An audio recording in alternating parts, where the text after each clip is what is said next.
네, 안녕하세요. 행복한 안식일입니다. 네, 이 앞에 있으니까 엄청 가깝네요.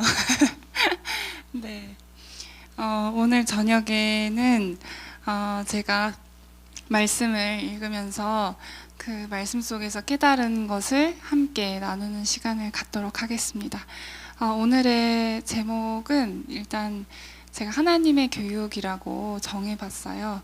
저는 요즘 이제 사무엘 상하를 읽으면서 다윗의 생애를 읽고 있는데, 이 다윗의 생애를 통해서 하나님께서 어떻게 교육을 시키시는지, 하나님이 이 사람에게 하는 교육은 어떤 것인지, 그런 것들을 좀 같이 살펴보려고 합니다.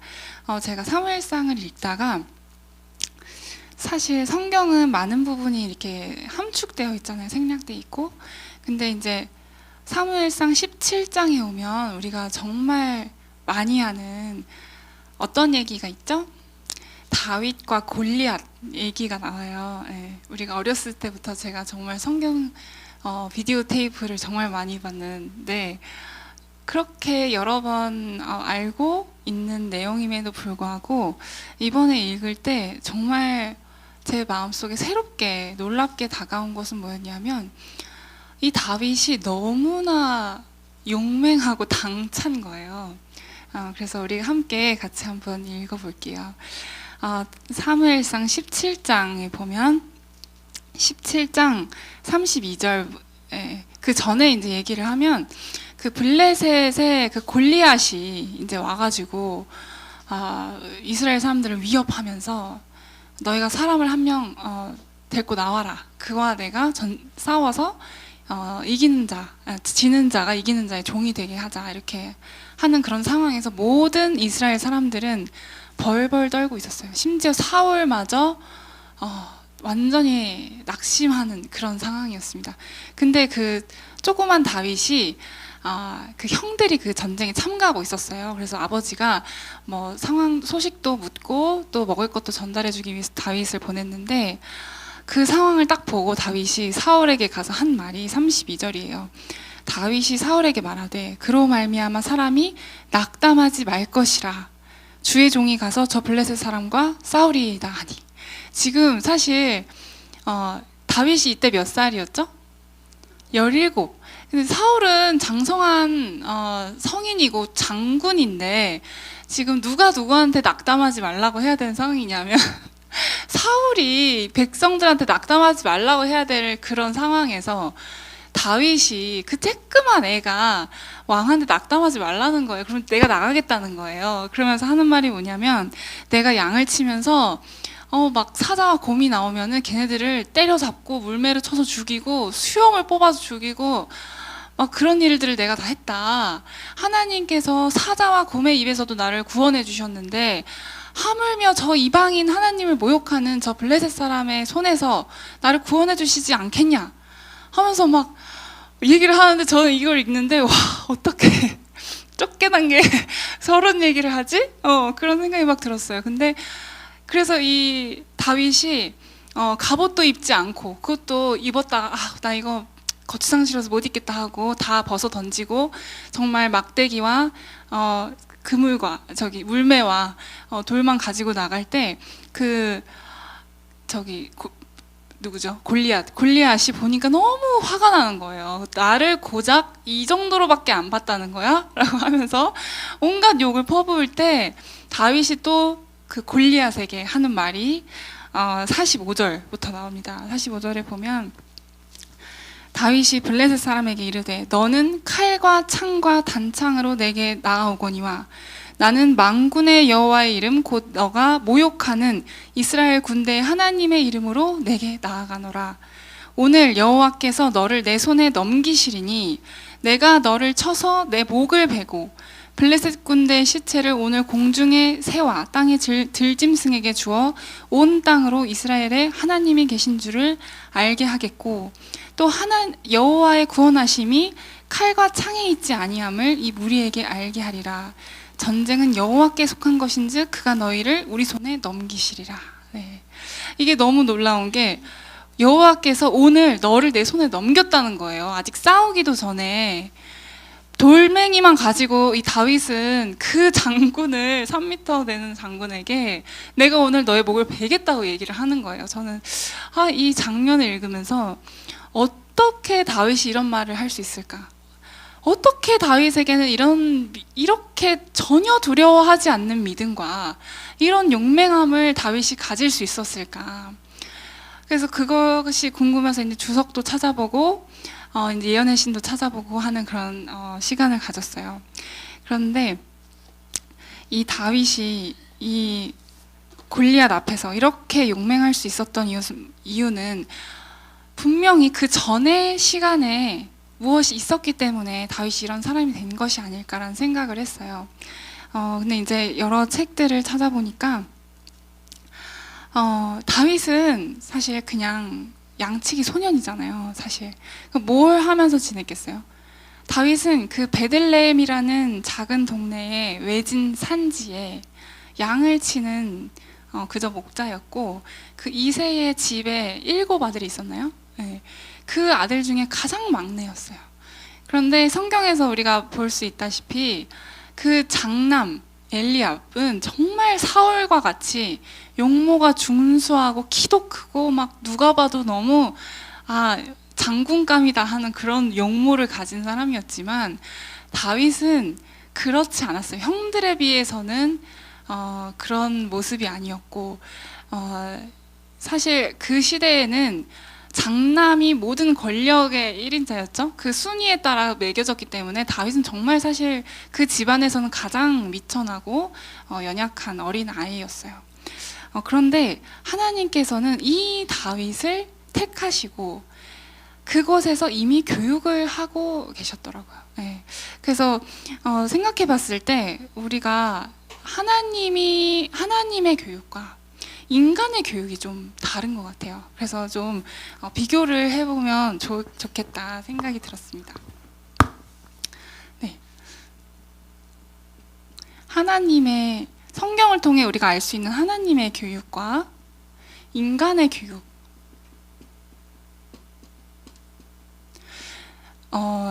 일단 무엇을 교육하느냐가 다른데, 인간의 교육은 무엇을 교육하죠? 인간의 교육은 지식을 교육해요. 지식과 기술. 그런데 하나님은 무엇을 교육시키실까요?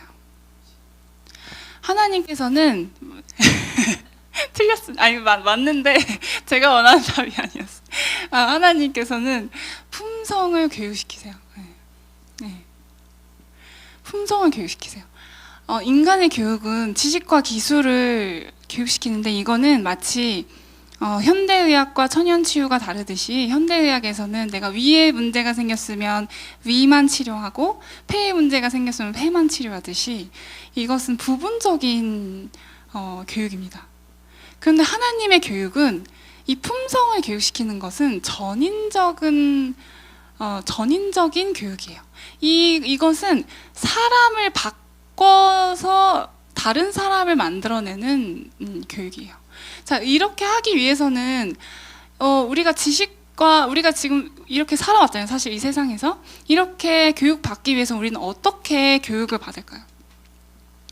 우리는 어떻게 교육을 받냐면 학교를 가고 대학 가고 회사 가고 하는 그런, 어떻게 보면 정해진 그런 길이 있어요. 정해진 길.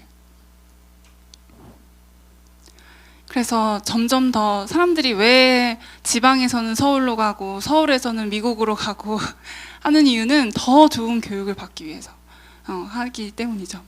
그런데 하나님이 이 품성을 교육하시기 위해서는 어떻게 하냐면 격리를 시키세요. 격리. 자, 근데 이 격리를 어디로 격리시키냐면 천년계 속으로 격리를 시키시는 것 같아요. 이 다윗도 이 말씀에 보니까 그 외진 산지에서 하나님께서는 그를 교육시키고 있었다라는 그 말씀이 있거든요. 그래서 이 천년계 속에서 하나님을 묵상하고 그 천년계를 통해서 말씀을 묵상하고 그 속에서 하나님을 발견함으로써 하나님을 더 잘 알게 하시는 것이 하나님의 교육의 방법이었어요.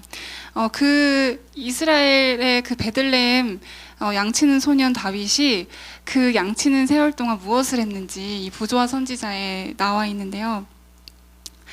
쓸쓸한 들판에서 수고하고 배회하던 이런 세월의 결과를 누가 측량할 수 있겠는가? 그의 비천한 처지에서 자연과 하나님으로 더불어 나눈 교제와 양떼를 돌보는 일과 그가 겪은 위험과 구원과 슬픔과 기쁨은 다윗의 품성을 형성하여 그의 장래의 생애에 영향을 끼쳤다. 이렇게 나와 있어요. 그래서 사실은 남들은 인간적인 입장에서는 이때 다윗이 골리앗 앞에 섰을 때는 이미 기름 부음을 받은 이유잖아요. 남들이 생각했을 때는 왕의 그 예비 왕이다. 그러면 어떤 교육을 받아야 된다고 생각할까요? 우리는 막 좋은 곳을 가고 도시로 나가고 모세처럼 왕국에서 교육을 받고, 하지만 하나님께서 교육시키는 방법은 오히려 그것들로부터 다 떨어져서 정말 하나님과 교제할 수 있는 그 천년계 속으로 이끄셔서 그 속에서 다윗이 하는 게 뭐예요? 양치는 일이에요. 그의 미천한 일이지만 그의 일상생활의 의무를 성실하게 수행하는 것을 가르치고 책임감을 가르치고 그 속에서 하나님과 교통하는 그 생활을 통해서 하나님께서 다윗을 훈련시키셨다는 거예요. 그래서 사실 양치는 것이 쉬워 보이지만 정말 다윗이 어떻게 골리앗을 맞출 수 있었겠어요.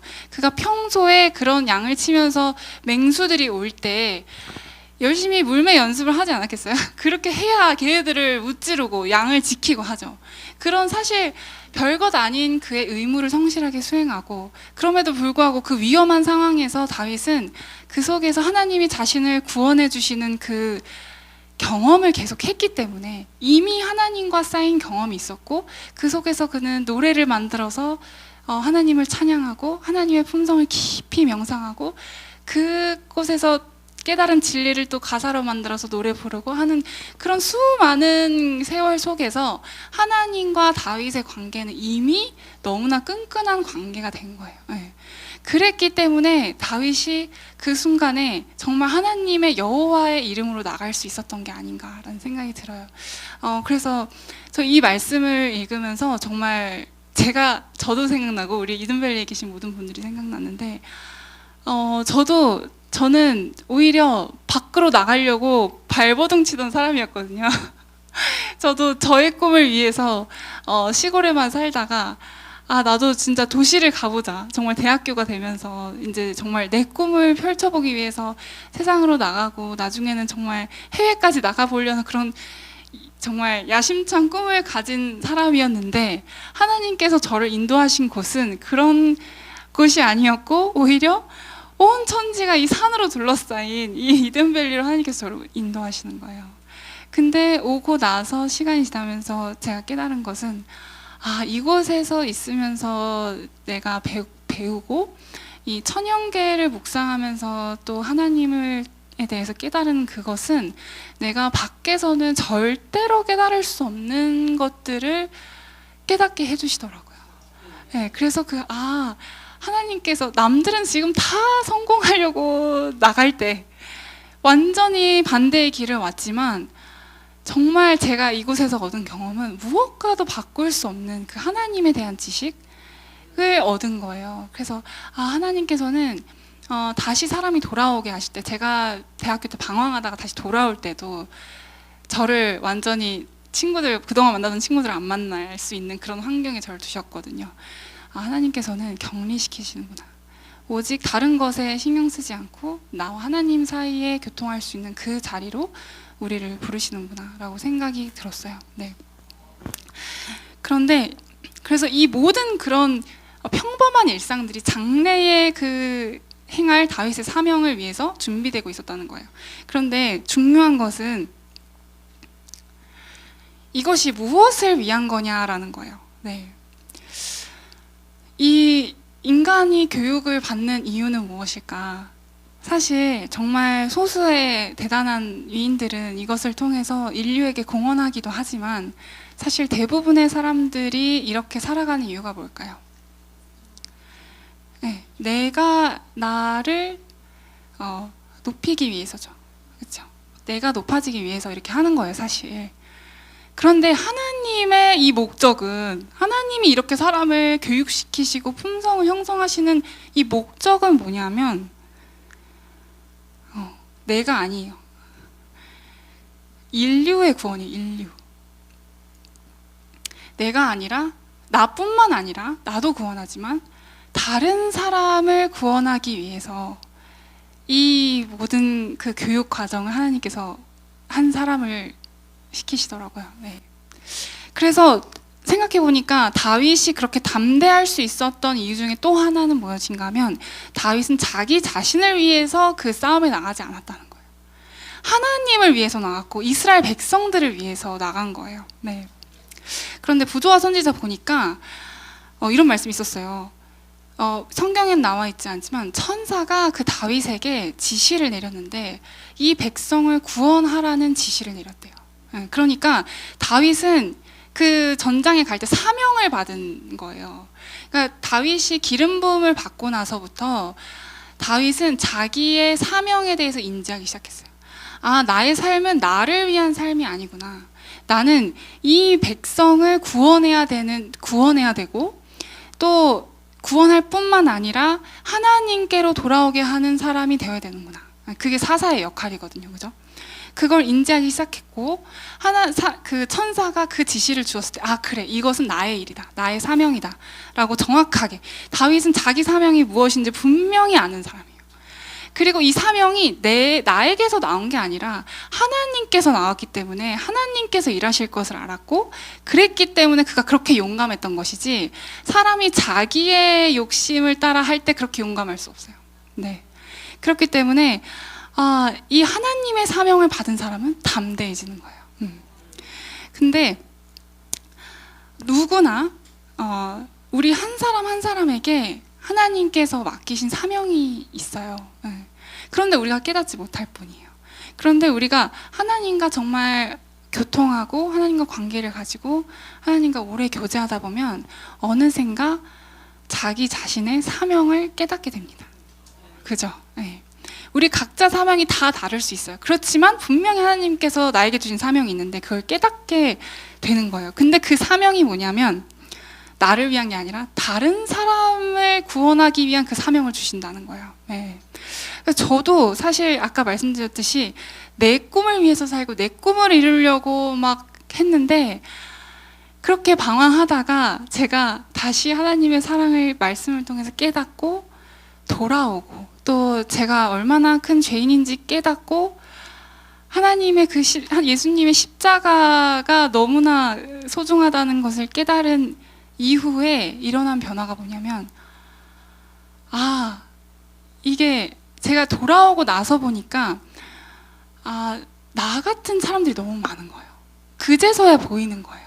그 전에는 전혀 보이지 않았어요. 그 사람들이 영혼으로 보이지 않았던 내 주변의 친구들, 지인들이 제가 돌아오고 나서 보니까 모두가 진짜 그 영혼으로 보이는 거예요. 그래서 어느 순간 제 마음에 든 생각이 뭐였냐면, 예수님께서 승천하시면서 너희가 땅끝까지 복음을 전하는데 첫째는 이스라엘의 어린 양에게, 그 다음 사마리아, 그 다음에 뭐 헬라, 그 다음에 땅끝까지 이렇게 나와 있잖아요.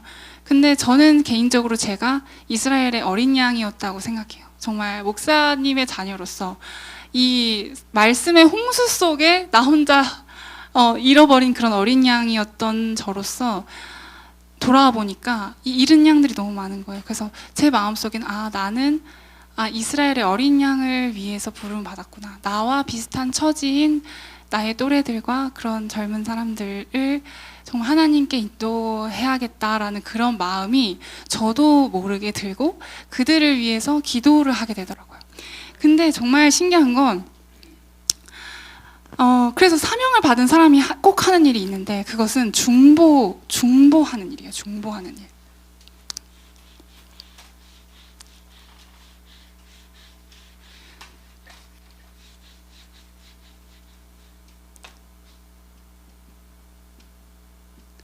근데 제가 성경을 읽으면서 정말 하나님이 그 시대를 구원하는 구원자, 그 시대에 주신 선지자로 그 택하신 사람들의 공통점이 있었는데 그게 바로 그 자기의 백성을 위해서 중보하는 사람이었어요. 대표적으로 모세가 미디안 광야로 도망치고 나서 그냥 광야에서 놀고 먹었던 게 아니에요.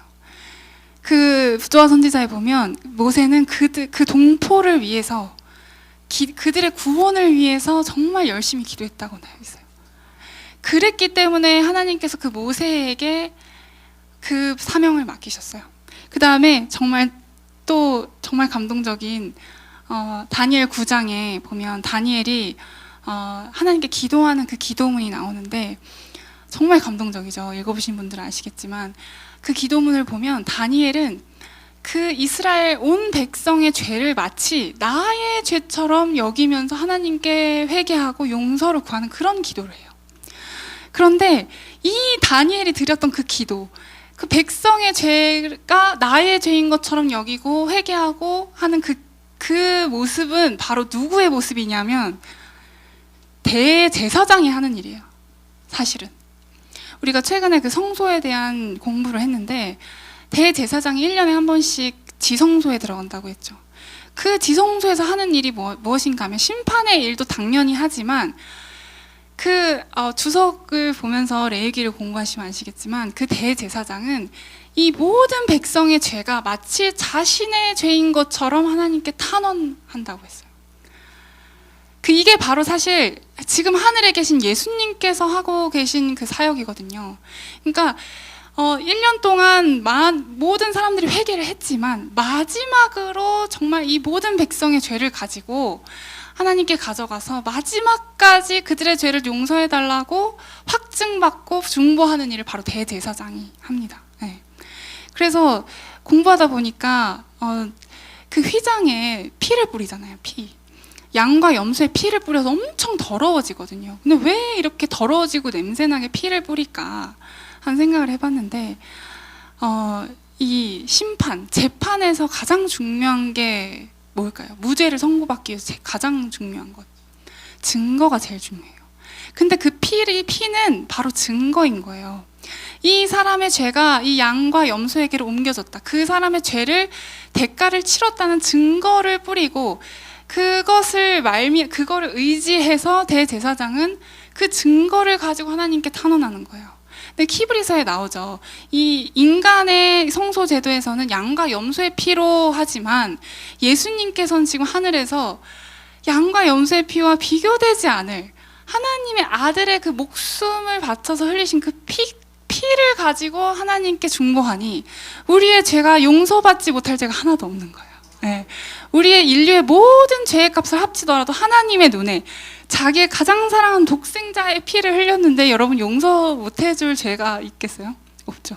그러니까 그 대제사장의 일은 뭐냐면 예수님께서 십자가에서 하신 일이 모든 인류의 죄를 다 담당해서 자기의 죄인 것처럼 담당해서 예수님께서 돌아가시고 그걸로 중보하시는 것처럼, 그리고 그들을 위해서 지금도 중보하고 계시는 것처럼 진짜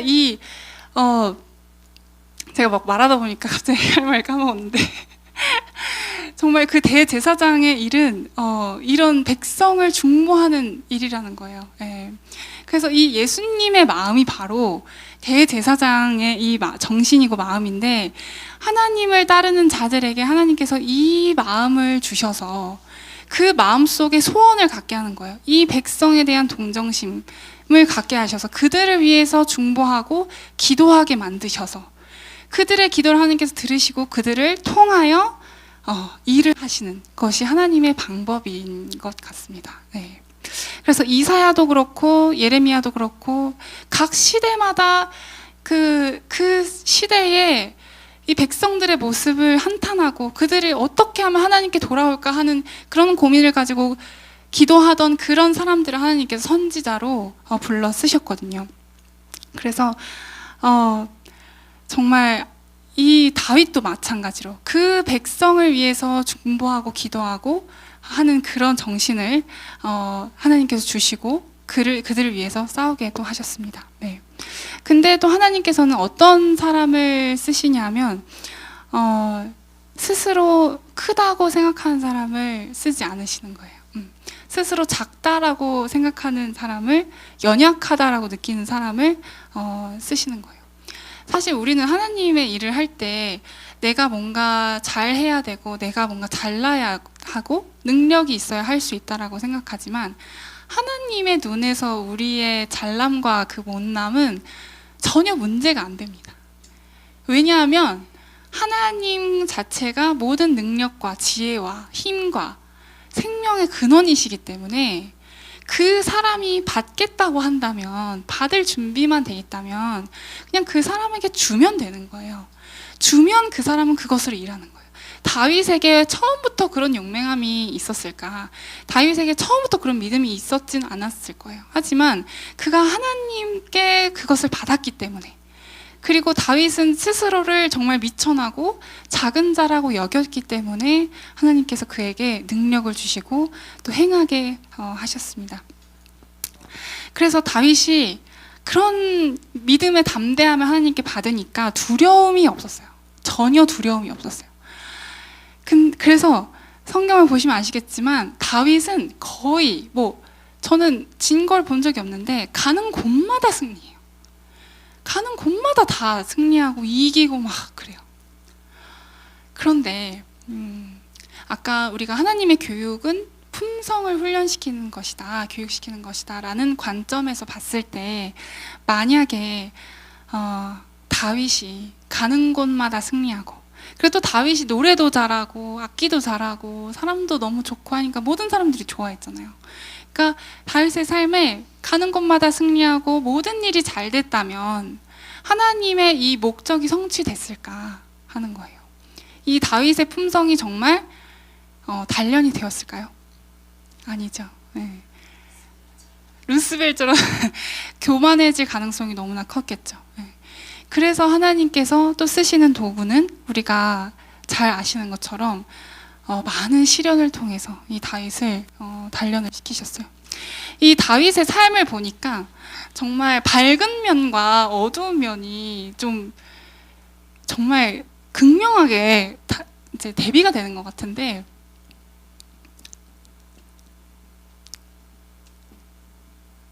이 밝은 면은 아까 말했던 것처럼 가는 곳마다 승리해요. 왜냐하면 하나님이 함께 하시니까 가는 곳마다 승리해요. 그리고 백성의 존경을 받고, 너무 밝잖아요. 너무 내가 가는 곳마다 승리하는 장수가 어디 있어요, 그죠? 그런데 이 어두운 면은 뭐냐면, 이 어두운 면은 정말 너무 어두워요. 너무 시련이 많아요. 네. 정말 모두가 그를 좋아했는데 누가 그를 안 좋아했어요? 사울이 그를 너무 괴롭혔어요. 그를 막 죽이려고 해서 사울의 그 질투로부터 막 계속 도망을 다녔어요. 그런데 그 다윗의 가장 사랑하는 친구가 누구였죠? 요나단. 사울에게서부터 도망 다니려고 그 요나단으로부터, 그쵸. 왕으로부터 진짜 도망 다니기 위해서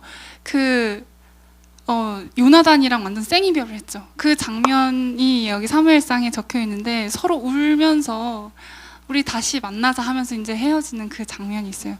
정말 가장 친한 친구와 또 헤어지고, 그래서 너무나 막 너무 급박하게 도망가니까 너무 배고픈 거예요. 그래서 그 노비라는 성이죠. 거기 가서 하나님의 성전이 있는 곳에 얼마나 배고팠으면 그 제사장에게 그 성소에 있는 그 진설병, 떡상에 있는 그 떡을 좀 달라고 했을까요? 그래서 그거를 겨우 얻어먹고, 칼도 없어서 자기가 옛날에 죽였던 골리앗의 칼을 가지고 다시 또 도망을 가는 거예요. 그런데 내가 진짜 잠깐 들렸던 그 성읍이, 내가 다윗이 거기를 감으로 인해서 사울에게 완전히 미운 털이 박혀서 그곳에 있는 제사장들이 다 죽어요. 사울의 손에. 그 소식을 들은 다윗은 어땠을까요? 나 때문에 죽은 거예요. 그 사람들은 얼마나 그 마음이 고통스러웠을까요? 그런데 다윗이 너무 급박하니까 이제 어디까지 가냐면 가드 왕에게로, 아기스에게로 갑니다. 근데 거기를 가가지고 다윗이 어떻게 하죠? 미친 척을 하는 거예요. 저는 이 장면이 너무 가슴이 아파요.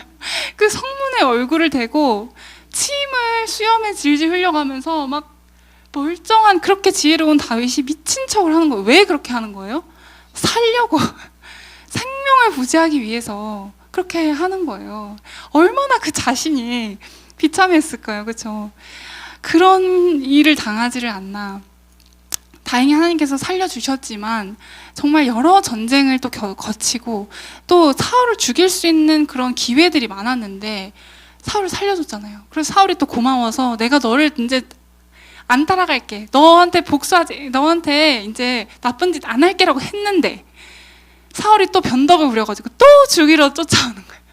그러니까 또 사울을 피해서 도망가고 그런 일들을 통해서 나중에 다윗이 내가 이 이스라엘 땅에 있으면 사울이 나를 진짜 죽이겠다라는 생각 때문에 그의 인간적인 생각 때문에 바벨론까지 그의 적군의 나라에까지 도망을 가서 이제 또 시글락이라는 곳에 사는데 네. 블레셋 그죠? 아까 제가 바벨론이라 했나요? 아무튼 블레셋의 그 땅에 갔는데 그죠 갔는데 잠깐 또 전쟁하러 나간 사이에 그 성이 완전히 초토화가 되고 자기들의 처자식이 다 포로로 빼앗긴 그런 상황에서 부하들은 나를 돌로 쳐 죽이려고 하는 상황에서 또 다시 가가지고 다 전쟁해가지고 정말 이튿날 저녁까지 싸워가지고 걔네들을 다 다시 도로 찾는 그런 일까지 있고 근데 그 시글락으로 돌아왔는데 며칠 후에 들은 소식은 뭐냐면 사울과 요나단이 죽었다는 거예요. 내가 가장 사랑하던 그 요나단이 전쟁터에서 죽었다는 소식을 듣고 그러니까 이 외에도 너무 많아서 말할 수 없지만 성경에 나오지 않은 부분이 더 많을 거예요. 기타 등등 그 모든 일들이 근데 사실 다윗이 왕이 30세에 됐어요. 그러니까 이 지금까지 말한 모든 일들이 다윗의 10대와 20대 사이에 일어난 모든 일이에요. 우리는 사실 일평생을 살면서 이 일을 겪는다고 해도 정말 저 사람 인생은 기구하다. 산전수전 공중전 다 겪었다라고 말할 텐데 다윗은 30세가 되기 전에 그 많은 시련을 겪은 거예요. 그런데 그 많은 시련을 겪으면서 이 모든 어렸을 때의 모든 경험들이 쌓여서 형성된 이 다윗의 품성이 어떤 품성이냐. 첫 번째는 정말 하나님만 의지하는 다윗이 되었어요. 그 다윗이 가드왕 아기스에게 왜 도망갔냐면 그때 내가 노브에 들렸다가 제사장들이 다 죽었잖아요. 나와 함께 있었다는 이유만으로 그들이 다 죽었어요. 사실 그때 나이가 어렸을 텐데 얼마나 이 힘든 상황에서 가족들에게 가고 싶었을까요? 그죠? 아버지에게 가고 싶었을까? 하지만 내가 아버지에게로 가면 또 어떻게 돼요? 사울이 우리 가족들 다 죽일 수도 있잖아요. 그죠? 그 상황에서는 사울이 완전히 제정신이 아닌 상황에서는 나와 함께한 모든 사람들이 위험한 거예요. 그러니까 가족에게로 가지도 못하고 정말 나에게 모든 지침을 해줄 수 있는 사무엘에게도 가고 싶은데 사실 사무엘도 사울에게 미운 털이 박혀서 사무엘한테 갈 수도 없고 어디로도 갈 수도 없고 누구도 의지할 수 없는 상황인 거예요. 그러니까 누구만 의지해야 돼요? 하나님만 의지할 수 있는 상황인 거예요. 다윗의 그 도망다니는 세월은 다 그런 시간들인 거예요. 하나님만 의지해야 내가 살 수 있는 시간들이었기 때문에 그것들이 그 하나님만 의지하는 것이 다윗에게 거의 습관처럼 박히게 된 거예요.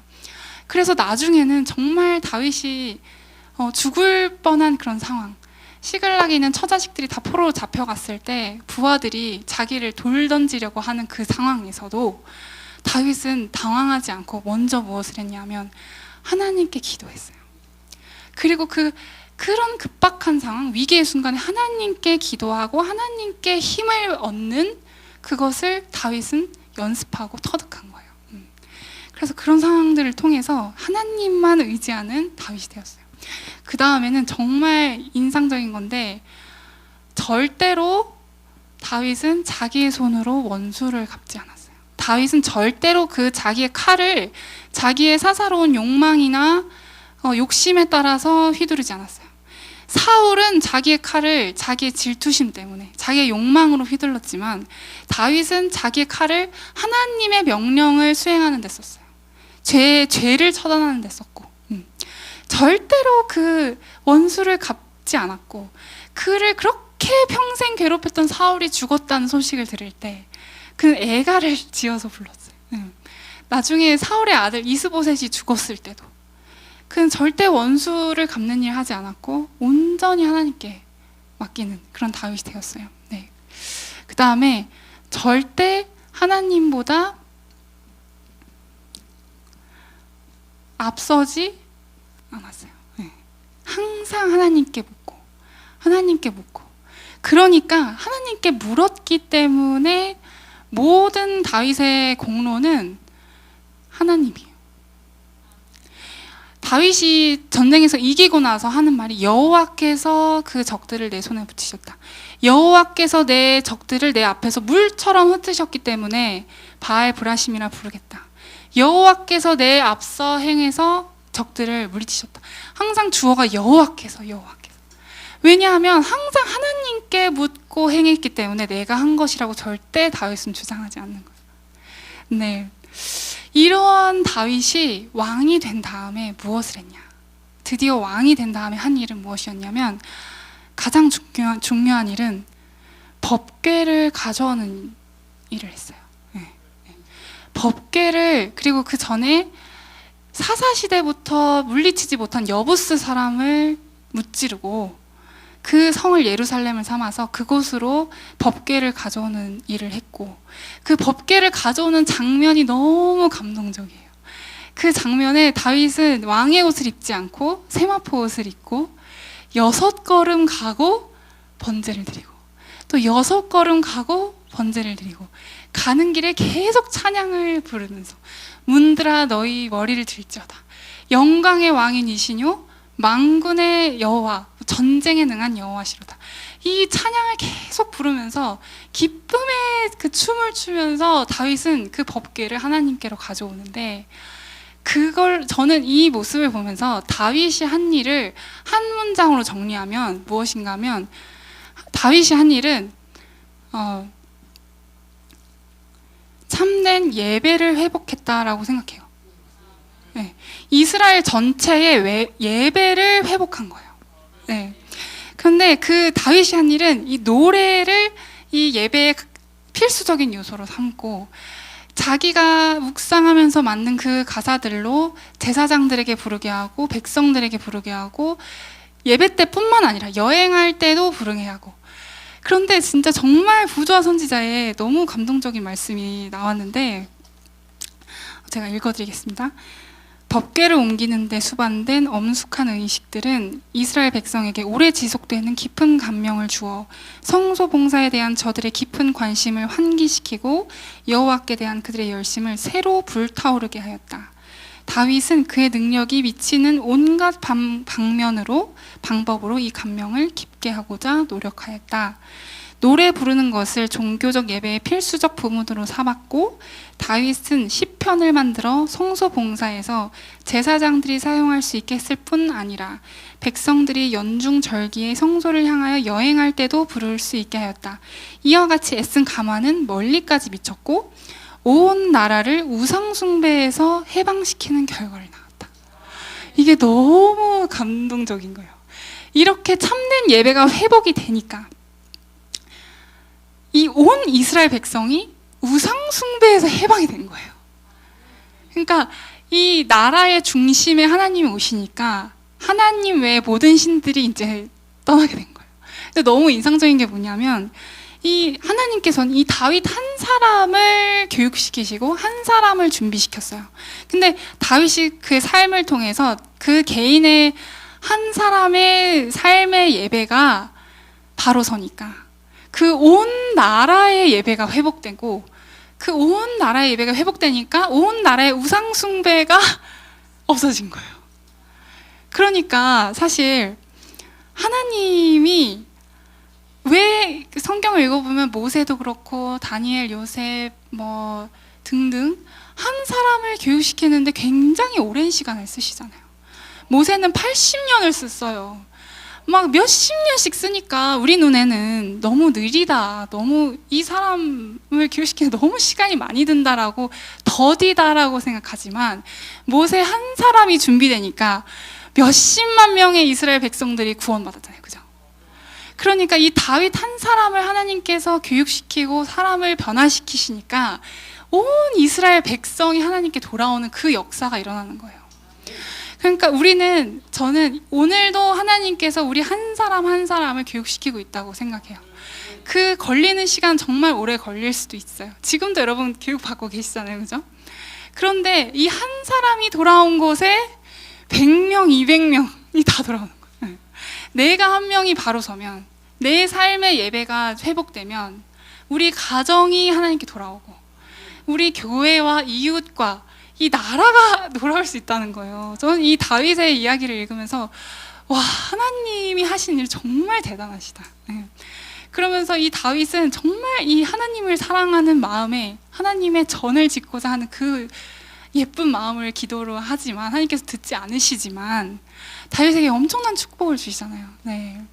그래서 저는 이 다윗의 삶을 통해서 정말 하나님께서 나를 교육시키실 때 내가 더 낮은 자리로 갈지라도, 내가 더 많은 곤경과 시련을 당할지라도 분명히 하나님께서 나에게 맡긴 사명이 있을 것이고 그것을 이루실 때까지 내가 기다려야겠다.